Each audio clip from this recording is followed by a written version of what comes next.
questions about the evidence inside and what actually happens to it. And just last night, we were standing in this spot. We're pretty much here all the time for this part. We saw detectives walking out with brown bags in their hands, but we still don't know exactly what was inside. It was an interesting development, though. There were some very, very large bags, and it seemed like they went in to gather some kind of evidence and then came out about an hour later. Idaho State Police Forensic Services, they're poring over what has been taken from this scene. They've been in the home multiple times. News Nation got an exclusive look at the state crime lab. Alex Capriello joins me live now. Alex, you know, there's so much frustration among the community. So many people are wanting answers quickly because, you know, you see the TV shows. They think that they can get these results fast, but it seems like it really does take quite a bit of time. Right, it does. That's exactly what we learned from the Idaho State Crime Lab. The fact of the matter is that this is an incredibly complex crime scene. And obviously, with the killer still on the loose, every bit of evidence is crucial to try to crack this case open. The knife, the incredible amount of blood, and the complexity of a bustling home with plenty of visitors. The forensics team is on a case like few others. It's so very complex. We're not talking about a person that just randomly walks up on the street and stabs somebody and walks away. We're talking about 4 individuals here. Forensics professor and Body Bags podcast host Joseph Scott Morgan also taking note of how the murderer slipped into the home on Moscow's Kings Road. No broken windows, no broken doors. And for the investigators, that's a big piece of information. It goes from, if you're looking at a potential suspect, what level of familiarity did they have with this environment? Did they feel comfortable in it? Did they know their way around? Would they say, you know what, maybe I don't want to go in the bottom? Keep in mind, the 2 people that live downstairs, they didn't die.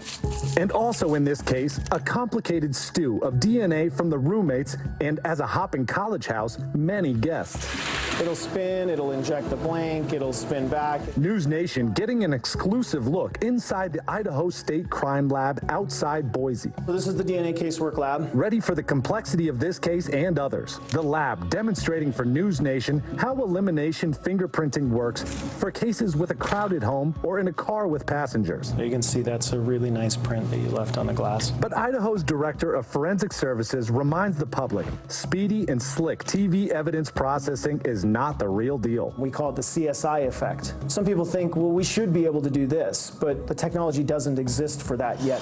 Time certainly moving slowly back in Moscow with the decision to tow the victim's car weeks after the murders. Wherever it is they're storing them, I hope that it would be at the Idaho State Crime Lab, because at crime labs, they have actual evidence processing garages. At that scene, what did they have? They had a piece of yellow tape going around that was providing security. One solid tip, bolstered by the careful processing of a single clue left behind. The best hope to find justice for 4 young lives.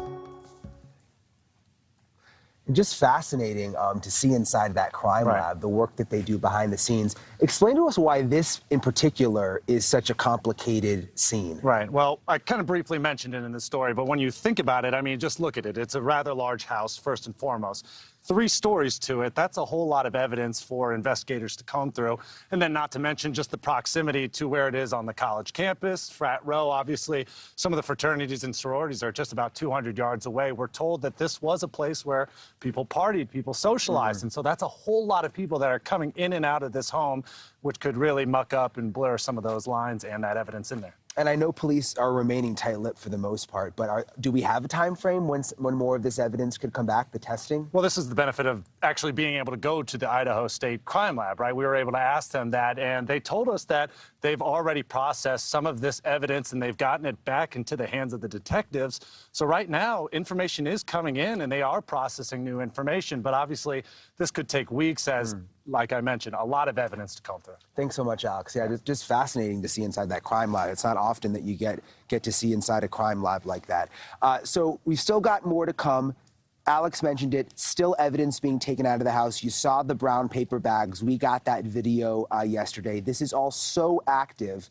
More coming up after this break, live from Moscow, Idaho. Thank you for watching. Go to newsnationnow.com to find News Nation on your television provider. And don't forget to click the red subscribe button below to get more of News Nation's fact.